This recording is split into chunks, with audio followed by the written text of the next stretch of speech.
Buenas noches, bienvenidos a la Historia en Profundidad. Los movimientos de reivindicación indígena de la creación de un Estado indio al margen del Estado boliviano han sido constantes en la historia de nuestro país. Desde la colonia han habido movimientos importantes de reivindicación. Pasando por la República Túpac Katari, Bartolina Sisa, el Cerco a la Paz, han tratado precisamente de buscar esa autonomía indígena. Ya entrado a la República y durante la Revolución de 1952, Laureano Machaca, un indígena aymara, proclamó la República Autónoma Aymara. Esta noche en el programa estaremos conversando precisamente de Laureano Machaca. Estaremos conversando con Pedro Calizaya, con el historiador Pedro Calizaya. Pedro, ¿cómo estás? Muchas gracias por aceptar la invitación, por compartir tu investigación, Pedro. Estamos llanos a compartir toda la información que haya. Pedro, tú estás haciendo una investigación, una tesis de este personaje, ¿no? En sí, esta investigación ya dura varios años, ¿sí? Tengo un cúmulo de fuentes, ya es grande y estamos ya en la fase final, ¿sí? Pero lo que más me llevó a esta investigación de lo que ocurre en Huaycho, en 1956, es mi compromiso con mi provincia. ¿Sí? Tú eres de la provincia de Huancayos, Camacho. ¿Sí? Y Laureano Machaca era de Camacho. Sí. Es más, es el compromiso con Laureano, creo. Así es. Pero mira, antes de hablar de Laureano Camacho, que estoy seguro que muy poca gente lo ha conocido o ha escuchado hablar de él, yo quiero introducirme primero contextualizando. ¿Cómo podemos comprender estos movimientos indígenas a lo largo de la historia del país? Partiremos de la colonia, o sea, la consolidación, la creación de la categoría indio ha tenido precisamente una connotación peyorativa para sentir o para mantener dominados a los aymaras, a los indios, ¿no? Así es. Una vez llegados los españoles en 1532 a la bahía de Tumbes, empieza una conquista sin igual. ¿Sí? La víctima, en este caso, los indígenas, tanto quechuas, aymaras y gente de la Amazonía. ¿Sí? Entonces, ahí se ve dos culturas diferentes. Una cultura que representa a la española, ¿sí? Que viene después de un largo periodo de guerra, ¿ya? Y la mentalidad es diferente. Ellos vienen con una ansiedad de riqueza, de oro, de plata, ¿sí? Y ante todo, al ver ese capital humano que había, porque más que el oro, más que la plata, era el capital humano que existían acá, el indígena, la fuerza de trabajo de todos los indígenas. Esa construcción de la categoría indio es precisamente un factor de alteridad, es construir la alteridad para sojuzgar, para hacer sentir menos, y es por eso que se empieza a hablar del indio, digamos, al aymara, al quechua que vivía en estos parajes, ¿no? Así es, ¿no? Con el término indio ya se nos ha denominado a todos los nativos que vivíamos en este continente de Abya Yala, ¿sí? Y el problema radica en que ellos no nos consideraban a nosotros seres humanos, sino éramos tal vez, como nos dicen algunas cronistas, ¿no? Personas sin alma. Empezaron a tener diferentes hipótesis ya de qué éramos nosotros, ¿sí? Porque supuestamente para ellos éramos unos salvajes que no teníamos religión, que no conocíamos al Dios, ¿no? Que ellos lo iban pregonando, pero nosotros teníamos otro mundo, otra religión, otra cultura, otra identidad diferente a la de ellos. Otra cosmovisión. Así es, ¿no? En el fondo es eso, ¿no? Otro modo de vida de nosotros, de entender a la naturaleza, a la pacha, todo ello, ¿no? Y entonces de ahí empieza la confrontación entre la mentalidad del mundo occidental y el mundo andino. Ahora, hemos visto que tampoco ha sido una conquista sumisa, una conquista pacífica. han habido matanzas y han habido muertes, ¿no es cierto, Pedro? Así es, y las matanzas que se han dado es una vez que entran los españoles, ¿sí? Y lo que ocurre acá es que una vez que llega Pizarro, Almagro, ¿no?, a la parte que es el Cusco, en su proceso de conquista en toda esta área, ¿sí?, ellos lo manipulan en primera instancia a Manco Inca, ¿sí? Claro. Y lo utilizan a él, ¿no?, tras la muerte de Atahualpa y la pugna que había con Huáscar, ¿sí? Y resulta que Manco Inca es un Inca títere, ¿ya?, que ellos lo manipulan de un a otro lado. Pero resulta que Manco Inca se da cuenta de todo esto y rompe ese yugo que tenía hasta ese momento y se declara ya en rebeldía. Esa es una de las primeras resistencias, si quieres, ¿no?, que se han producido. Pero me gustaría hacer un salto ya en la República. Hemos hablado de Túpac Katari, ¿no es cierto?, el gran cerco a la paz. Eso es en el periodo de 1780-81, durante la colonia, ¿sí?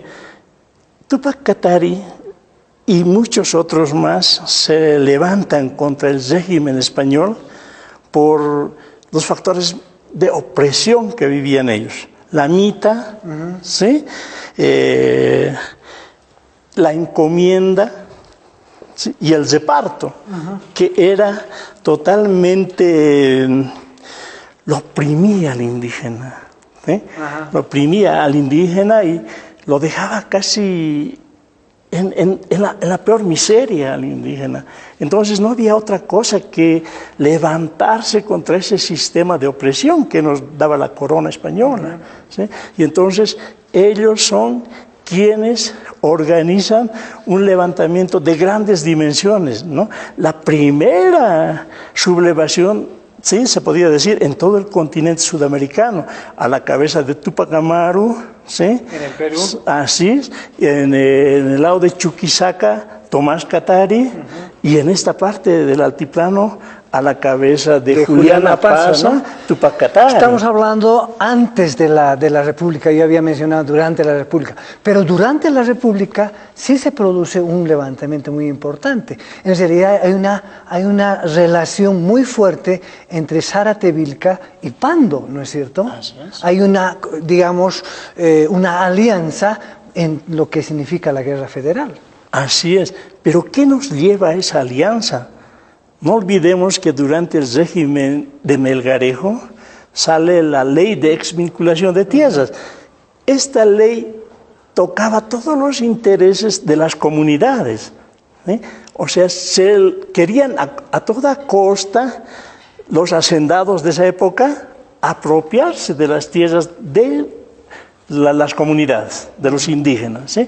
Entonces, a través de esta ley ellos quieren de una buena vez tener todo el dominio territorial del Estado boliviano, ¿ya? Entonces va a haber una resistencia fuerte contra eso.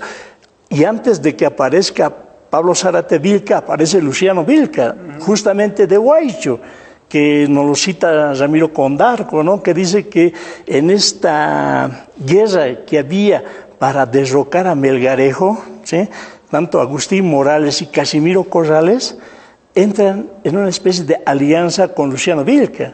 Luciano Vilca, según el libro de Condarco, está a la cabeza de 80,000 indios, ¿sí? Y entonces es preponderante la participación de los indígenas para la caída de Melgarejo. Ahora, Pedro, un elemento que quizá también es importante mencionar es la incapacidad de la oligarquía boliviana, del Estado oligárquico, de poder incorporar al indio a la República.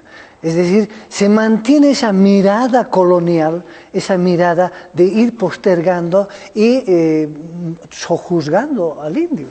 Es así, ¿no? Es que ellos tienen un pensamiento diferente, piensan que son de una casta diferente, ¿sí?, que tienen ciertos poderes sobre los demás, ¿no? Pero no van pensando que el indio es otro ser humano. Y toda la carga, ¿sí?, que sufre tanto en la colonia como en la República va a espaldas del indígena, ¿sí? Hay muchos autores que citan de que tanto en la colonia con la mita, el yanaconaje, está bañado, ¿no?, de sangre indígena todo esto. O sea, al indígena le ha costado mucho sobrevivir, tanto en la colonia como en la república, ¿sí? Entonces son métodos coercitivos que utilizan, ¿no?, tanto la oligarquía, la colonia, todos ellos, para someter exclusivamente al indio, porque todos ellos viven del trabajo indígena. Estamos conversando con Pedro Calizaya en la Fundación Cultural del Banco Central. Es un lugar muy bonito. Y luego del corte vamos a seguir conversando precisamente de los grandes movimientos indígenas de reivindicación.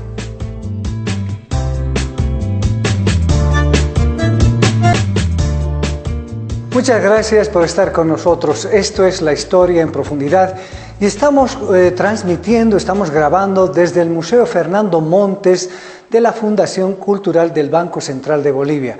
Y estamos con el historiador Pedro Calizaya. Pedro, en el corte nos habíamos quedado en un elemento muy importante, las sublevaciones indígenas. En tu punto de vista, ¿cuáles son las más importantes que se han registrado? Lo más importante dentro de las sublevaciones indígenas es la que encabeza Túpac Katari en la colonia en 1781-82, luego ya en el periodo republicano, pero es una cadena de sublevaciones, ¿no? Pero los más importantes podemos señalar en el periodo republicano a de Pablo Zárate Vilca, Luciano Vilca con anticipación en 1874, en 1899 Pablo Zárate Vilca y Juan Lero, ¿sí? Y en 1914, cuando hay una sublevación que se desata en el área de Coniri, Pucarani, ¿sí? En 1921, Jesús de Machaca, ¿sí? En 1927, la gran sublevación de Chayanta, claro. ¿Sí? Y en 1937, ¿sí?, igual está metido todo el área de lo que es Omasuyos, ¿sí?, y parte de lo que es Camacho. Ahora, Pedro, ya tratando de entrar a Laureano Machaca, estamos hablando del año 1952, que se da la Revolución Nacional. Así. Y aparentemente se abre, digamos, las tres famosas leyes, la nacionalización de las minas, la reforma agraria, que va a permitir de alguna manera incorporar a los indios a un Estado nacional. Es así, ¿no? Antes de llegar a la Revolución del 52 hay un hecho importante, ¿no? El gobierno de Villarroel, claro, con el primer Congreso Indigenal. ¿Sí? Y el primer Congreso Indigenal va a abolir el pongueaje, que era letal para el indígena, ¿sí?, en esa larga lucha que tienen entre hacendados, ¿sí?, los colonos y los miembros de las comunidades, los indígenas de las comunidades. Entonces, con el gobierno de Villarroel, tras la guerra del Chaco, se da esta apertura, ¿no?, de una especie de que los gobiernos militares traten de favorecer a la clase obrera y también al mundo indígena. Claro, hay un periodo de Toro. Así es, Buch, ¿sí?, Quintanilla. De los militares socialistas. Así ¿no es, ¿sí? Entonces ellos van a dar gran énfasis, sobre todo Villarroel, ¿sí?, a dar mayor cobertura a la participación del indígena, ¿sí? Pero lamentablemente esa rosca, como lo denominan en ese entonces, va a acabar con el régimen de Villarroel. Claro, lo va a colgar la rosca minero feudal. Y vuelve otra vez la rosca a apoderarse del poder. ¿Sí? Ahora, una vez que cae la rosca, triunfa, digamos, la Revolución del 52. Y en ese periodo es que el Laureano Machaca va a estar metido en el colegio militar. O sea, ¿cómo un indígena, un indio, logra entrar a una institución? Estamos hablando antes de la Revolución del 52, por supuesto, porque Víctor Paz Estenssoro va a cerrar el colegio militar, no va a haber militares, pero él está previo a la Revolución del 52 en el colegio militar, un indio en el colegio militar. Así es.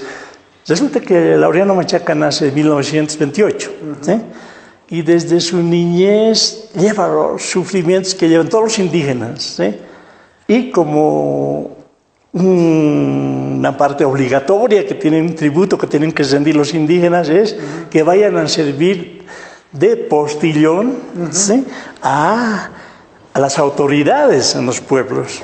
¿Ya? Y es en este entonces que Laureano va a servir al jefe de frontera que hay en Puerto Acosta. Va a ser el postillón del jefe de un militar. ¿Ya? Entonces, en ese campo, Laureano va a servir por muchos años a este militar. Desde joven hasta su adolescencia. Casi desde niño, ¿no?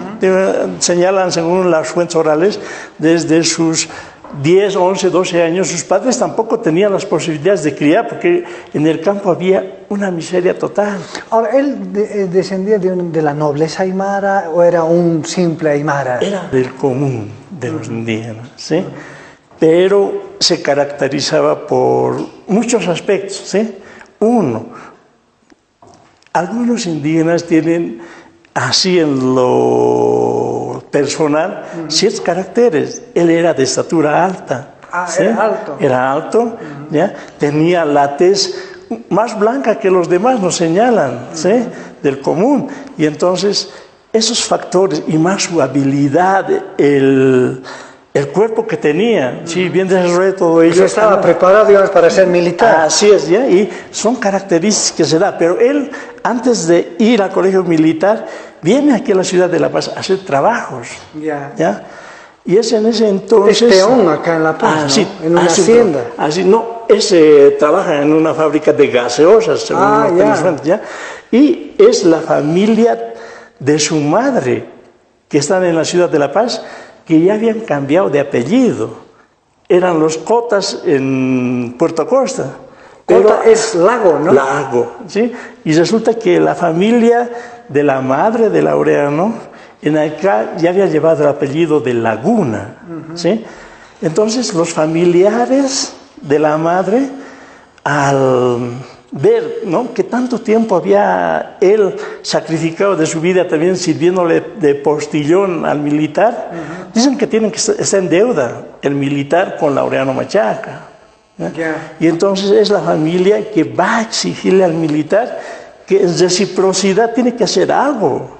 O sea, lo va a buscar al militar para que lo cuide, digamos, a Laureano. No, al joven para Laureano. Que le ayude a Laureano. Y él es el que lo mete al colegio militar. Así es. De esa forma entra. Bajo la presión de la familia, ¿sí?, de la línea materna de Laureano. Pero para ello tiene que necesariamente cambiar sus nombres, no traducirlos al castellano. Claro. ¿Ya? Él era Laureano. Sí. Y se vuelve Aureliano. Aureliano. Y Machaca. Machicado. Claro, bueno, eso era lo importante en aquel momento. Era una estrategia también para poder entrar a así es, si no, nunca hubiera entrado. ¿Sí? Entonces cambió. Y Laguna. Laguna, ¿sí? En vez de Cota, Laguna. Entonces ya tenía un nombre que le hacía accesible ya al colegio militar. O sea, ya tenía, digamos, el certificado que le permitía ingresar. Tenía el cuerpo y tenía la tez más blanca. Todos los requisitos que se necesitaba para entrar al colegio militar. O sea, entra como cadete. Así es, entra como cadete, pero ayudado por el militar a quien él había servido. ¿Y logra titularse de salir de brigadier? Ahí está el gran problema. Resulta que Laureano ya era brigadier, ¿sí? Y ya sabía que se iba a titular de subteniente, ¿sí? Y él va a despedirse de su comunidad, de su familia, porque tenía que irse destinado al oriente y no sabían cuánto tiempo iba a estar en el oriente, alejado de su familia, ¿no? Además, las creencias en aquel tiempo, la fiebre amarilla, el paludismo, muchas cosas hacían de que a los jóvenes no se los dejaba ir al oriente, porque el oriente todavía era un riesgo ir al oriente, ¿no? Además, otro factor, ¿no? En el mundo indígena, dejarlo partir a un familiar es mal visto por toda la comunidad. Es como desheredar a alguien. Entonces, la familia tiene miedo de ser criticado por esa actitud. Y entonces lo van a forzar a quedarse en su comunidad. Pero también al mismo tiempo es un orgullo haber pertenecido a las Fuerzas Armadas. Así es, uno que ha sabido sortear todos los obstáculos a llegar a ser brigadier. Ahora, una vez que retorna a su comunidad, Laureano, tú me dices, lo seducen, le cambian la visión y decide quedarse allá. Así es. Y rápidamente, por los dones que él tiene de conocimientos militares, era letrado el personaje este, tenía instrucción militar, y rápidamente empieza a vincularse y se convierte en un dirigente de su comunidad, ¿no? Así es un paso bien fugaz el que hace de dirigente, primero con un cargo bien bajo, pero las dotes que él tenía hace que muy pronto lo nombren el máximo dirigente campesino de la provincia de Camacho. O sea, en aquel tiempo era dirigente porque tenemos que entender que ya, digamos, las milicias campesinas que había organizado los comandos del MNR ya estaban organizándose, porque sabemos que no existía militares, ¿no? Así es. El colegio militar había sido intervenido por la revolución, ¿sí? Justamente, ¿por qué? Porque ellos habían sido constantemente el apoyo de esas roscas. Claro, ¿sí? El colegio militar está en los periódicos, constantemente participaba, los cadetes participaban de los golpes. Claro, era el ejército de la rosca. Entonces, la visión de Víctor Paz era eliminar ese ejército opresor, ¿no es cierto?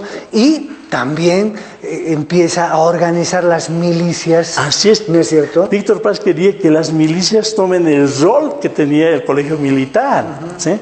Pero lamentablemente posterior a ello va a ver que era elemental y una necesidad mantener un colegio militar, cosa que a la larga se va a volver a abrir el colegio militar. Pero lo importante de esto es que Machaca aprovecha la carencia de los militares y empieza a organizar un ejército en función a las milicias campesinas y mineras del MNR. Eso lo vamos a tocar al volver de la pausa. ¿Cuál es la habilidad de Laureano Machaca para organizar un ejército? Muchas gracias. Estamos en La Historia en Profundidad y estamos grabando el programa desde el Museo de Fernando Montes de la Fundación Cultural del Banco Central de Bolivia. Muchas gracias por acogernos acá en este importante museo. Pedro, estamos hablando de las sublevaciones indígenas. Uno de los elementos es Laureano Machaca. Habíamos hablado de que Laureano Machaca pertenecía al colegio militar, vuelve a su provincia y empieza a ejercer cargos de dirección, ¿no es cierto? Pero la revolución del 52 de alguna forma también empieza a distribuir armas para generar las milicias obrero-campesinas, se hablan de los sindicatos campesinos y empieza a haber una pugna entre indios. Así es. No olvidemos que posterior a la guerra del Chaco, muchos indígenas que habían ido a la guerra, a la confrontación bélica, también regresaron con armas. Claro. Y entonces, estos indígenas también ya empiezan a ver su situación, ¿no? Porque la guerra del Chaco había sido una confrontación donde tal vez el indígena no tenía por qué participar, porque él no estaba considerado hasta ese tiempo como un ciudadano. Claro. ¿Sí? Entonces, ellos al regresar de la confrontación bélica ven, ¿no?, que habían ido a pelear por este suelo, todo ello, y entonces ya empiezan a luchar por sus reivindicaciones.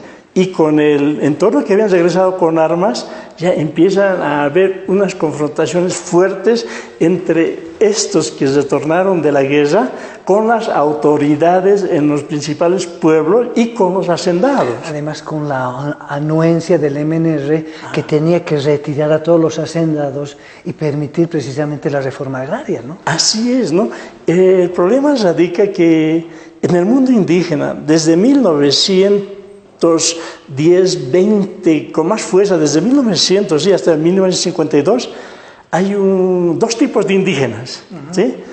Los indígenas que son colonos del hacendado, ¿no? El hacendado los tiene como de su propiedad, ¿ya? Son una especie de sirvientes. Así es, ¿no? Pero el hacendado no tiene ninguna responsabilidad por ellos. Ellos solo les exigen trabajo y trabajo a los indígenas, ¿sí? y otro grupo que son los indígenas de comunidades, ¿sí? Que ellos son independientes, pero sí tienen que cumplir muchas funciones con el Estado, ¿sí? El tributo indígena y también muchos aspectos de ser los que tienen que mantener las vías camineras de forma gratuita y obras de construcciones que hacían ahí en el área rural gratuitamente los indígenas. Las armas estaban distribuidas tanto por el MNR para generar sus milicias en el campo y como los que habían provenido de la guerra del Chaco. Y hay un enfrentamiento ya armado entre indios. Así es, ¿no? Hay una confrontación. Pese a que con la revolución del 52 se había decretado la reforma agraria, ¿sí? Con el crecimiento de las milicias campesinas, ¿sí? Y la distribución del MNR, de armamento para las milicias, para defender su gobierno, ¿sí? Muchos han tomado caminos diferentes, ¿sí? Hay algunos que sí han sido aliados del MNR en sí, como el caso de Achacachi. Y del propio Machaca, que en algún momento era aliado del MNR, ¿no? Eran eso, y Machaca empieza ahí a tener una visión diferente ya, ¿no? Como él se había formado militarmente, ¿y qué tenía? Tenía armas, ¿sí? Y él empieza a organizar su ejército. Sí, sí. Y tiene un dicho que dice, como nos han utilizado a nosotros, nosotros los vamos a utilizar a ellos. Era una estrategia para hacer creer a los del MNR de que las milicias en el campo estaban funcionando para funcionar en función precisamente a la revolución del 52. Machaca ha madurado mucho ya, por eso esas sus palabras tienen fuerte contenido, ¿sí? Porque el indígena había sido aliado en la guerra federal y traicionado, ¿sí? Aliado durante el régimen de Melgarejo y un sinfín de alianzas donde el indígena ha participado pensando en que iba a ser retribuido con mejores condiciones de vida, pero totalmente ha sido engañado. Además, la visión de Machaca decía que somos supremacía, o sea, nos están dominando pocos blancos y nosotros somos cualquier cantidad de indios y que podemos autonomizar una república india. Pero eso es un factor elemental, ¿no? En sí, todo el Estado boliviano lo componía un 80% indígenas, ¿sí? Y era un pequeño grupo y reducido quien manejaba el Estado y vivía del sudor de los indígenas. Ahora, esto se produce en Puerto Acosta, ¿no es cierto? Así es, en Huaycho. En Huaycho, él toma la subprefectura, toma la policía y toma algunas haciendas, ¿no? La aduana toma. Que la aduana era importantísima porque era el tráfico entre La Paz y Perú, ¿no es cierto? Así es. En ese momento, acá en la sede de gobierno, se vivía una crisis económica fatal.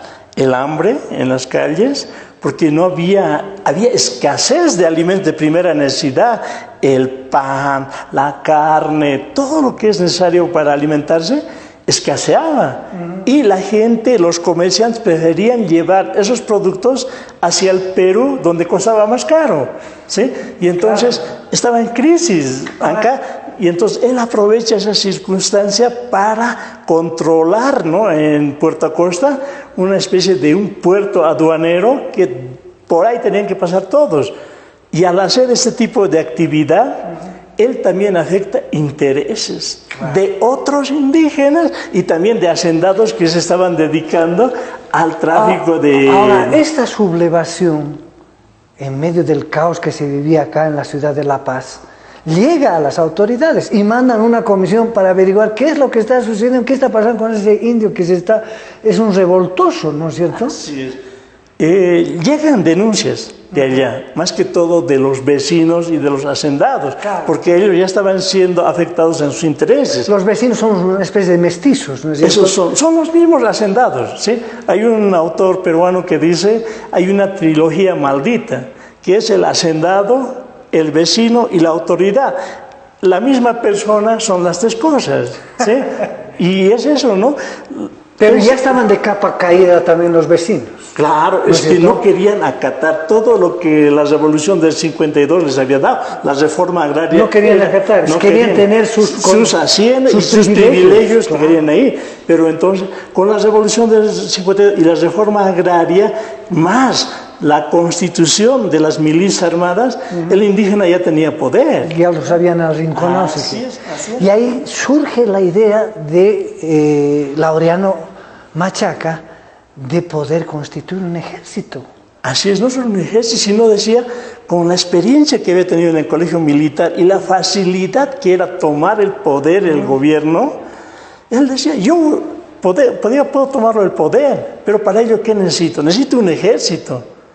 Y él tenía todas las dotes, ¿sí?, formadas para crear un ejército. Ahora, Víctor Paz manda una comisión, primero, ¿no es cierto?, para decir, ¿qué está pasando allá?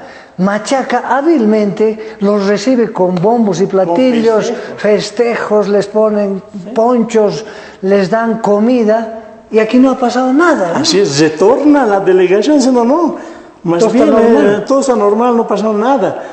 Posterior a ello, continúa. Más bien, Machaca está organizando allá no está apoyando al MNS ahí. Esa era su estrategia. Claro, era una estrategia de lo que él mismo había dicho, así como nos han utilizado, los vamos a utilizar a ellos, ¿ya? Y continúa con su organización del ejército. Él enseña instrucción abierta y cerrada en un lugar denominado Pichari, es una pampa que hay. Instrucción militar. Instrucción militar, porque tenía armas. Ya había formado su cuerpo, tenía seguridad propia, tenía todo, incluso había nombrado ya las autoridades de Puerto Acosta. Indígenas. Y para amedrentar a la población de Puerto Acosta, constantemente llevaba a su ejército a marchar a Puerto Acosta para demostrarles el poderío que él tenía. Bueno, vamos a hacer un nuevo corte y al volver vamos a ver la visión de Laureano Machaca, en la cual quería expandir todo, conformar un ejército gigantesco, llegar hasta la ciudad de La Paz y tratar de hacer un nuevo cerco al estilo de Túpac Katari.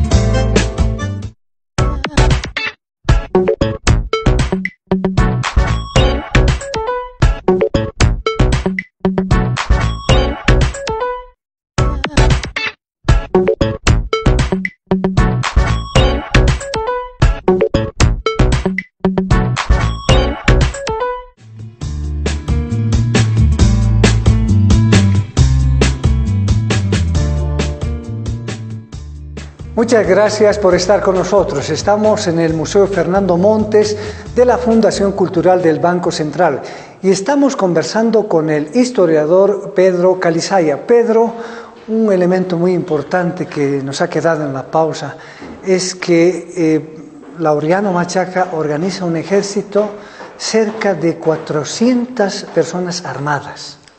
Según los datos, 4.000. ¿4.000? Sí. No son 400, no, es un ejército gigantesco. Sí, 4.000, según lo que dan los datos, ¿no? Y todos armados. Una vez que toma la subprefectura, la policía nombra a sus representantes, la tranca es en su casa para controlar la entrada y salida de los productos. Esto ya genera algo aquí en la ciudad de La Paz. Y Víctor Paz manda a Lechín, nada menos que a Juan Lechín de la COF. Sí. Y es que ya los hacendados, los vecinos estaban temerosos de todo el poder que estaba adquiriendo Laureano Machaca, ¿sí? Mandan acá a sus emisarios y el MNS vuelve a mandar, ¿sí? Y esta vez a la cabeza de Lechín.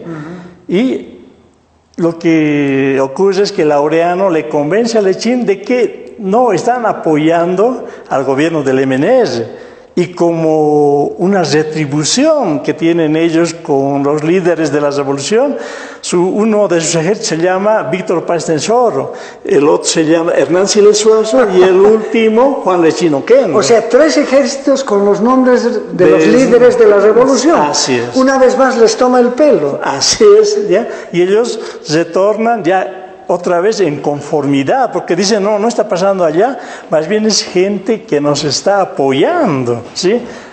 Oh, ¡qué habilidad! O sea, mira, Laureano Machaca no es ningún improvisado, estaba plenamente consciente de la organización militar y se propone tomar Escoma ahora, es decir, ampliar su ejército, tomar ciudades y tratar de llegar hasta el Alto.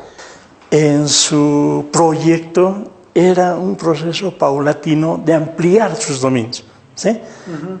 Él ya se había declarado presidente aymara de la República Aymara en Puerto Costa. Ya se había considerado el primer presidente aymara de la República Aymara de Bolivia. Así es.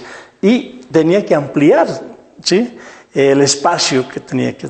Pero él no cambia, digamos, la nomenclatura, llamémosle así, de la organización estatal. Mantiene la policía, mantiene la prefectura, la subprefectura, mantiene todas las cuestiones estatales. Así es, solo que él nombra a indígenas en esos cargos, ¿sí? O sea, él tiene el poder, ¿ya? Pero él ve que es esencial el aspecto militar para ampliar todo él. Y se propone llegar paulatinamente a la provincia, a Chacachi, a Omasuyos, ¿sí?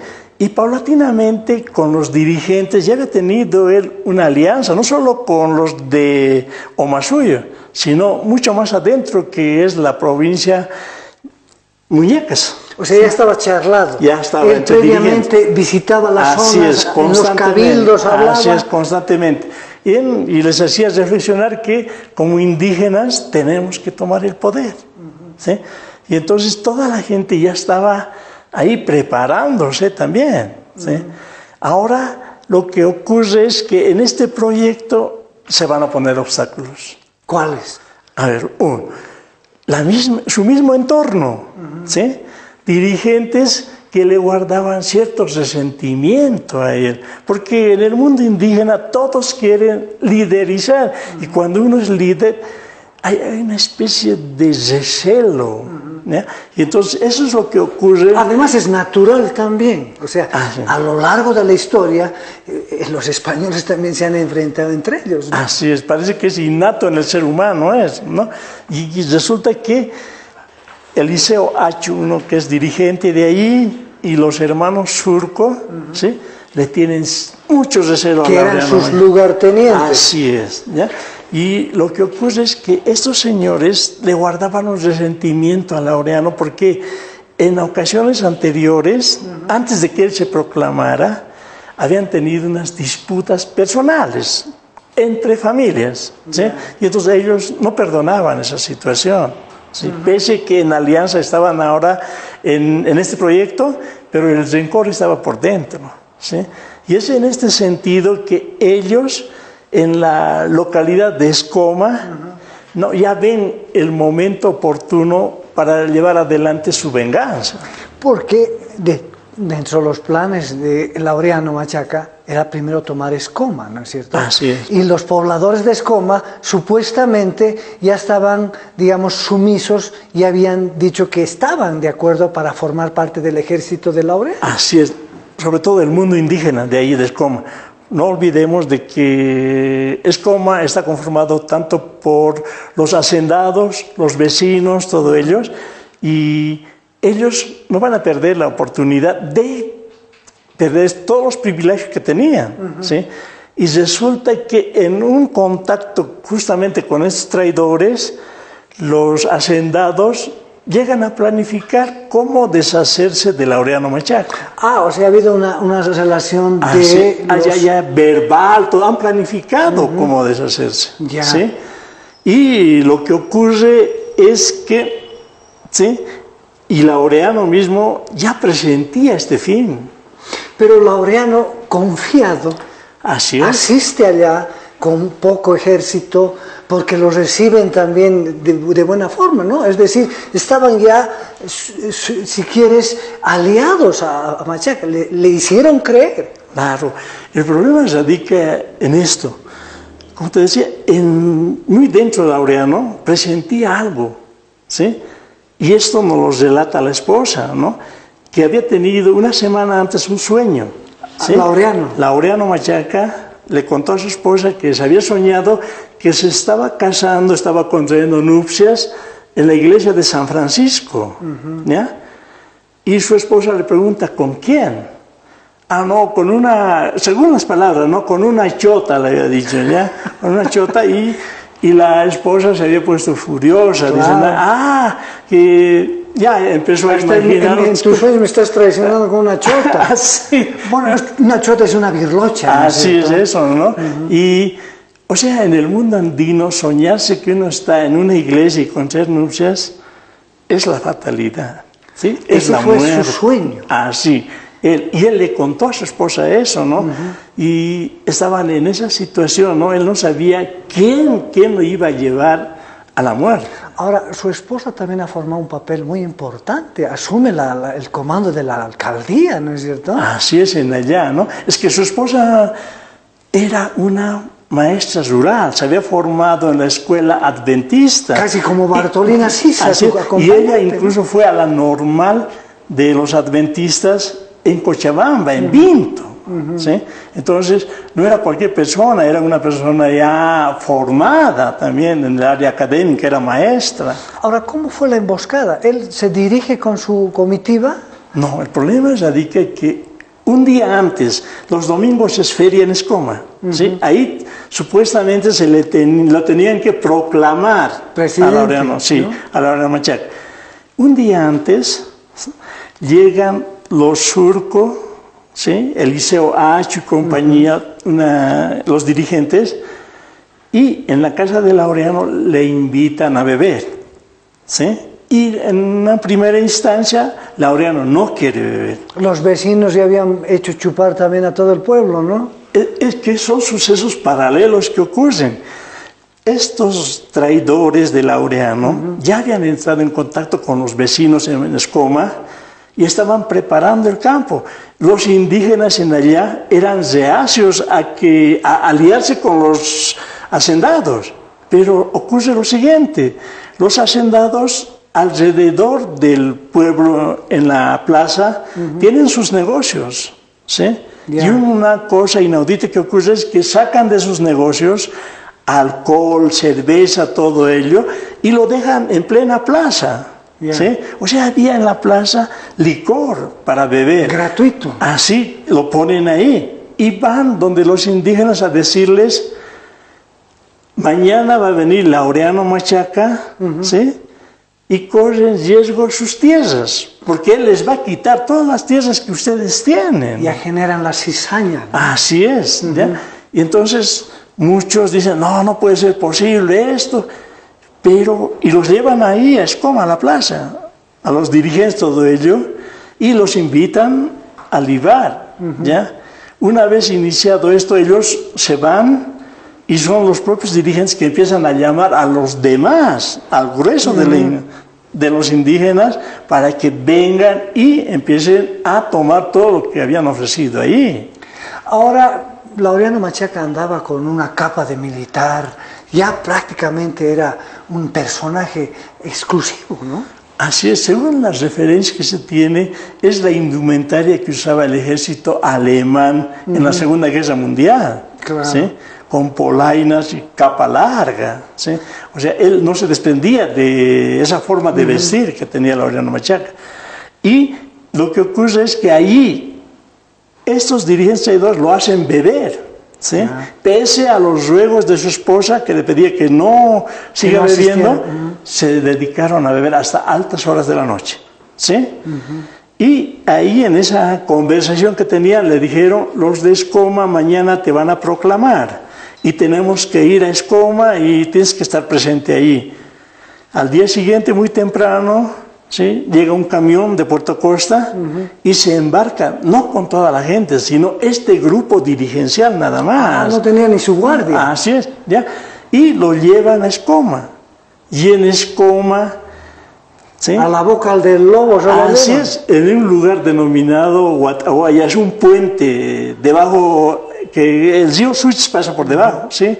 Ahí ya los hacendados, una vez que les han hecho beber a los indígenas de Escoma, les metieron cizaña para que ellos esperan y lo aniquilen a Laureano Machaca y a todo el grupo que iba a venir.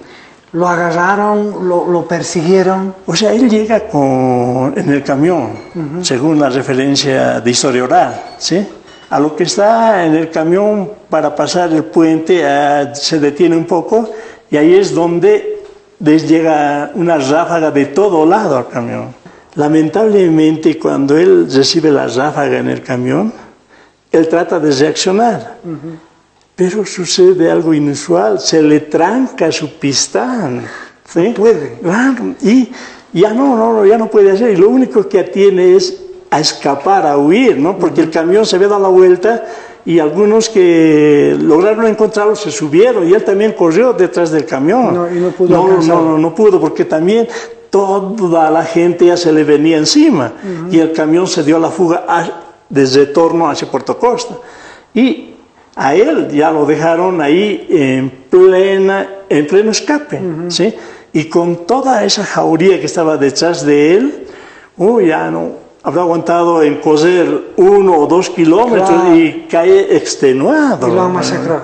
Ahí lo agarran y lo llevan ya amarrado todo ello a la plaza de Escoma. Y en la plaza de Escoma es donde le hacen todo tipo de vejámenes.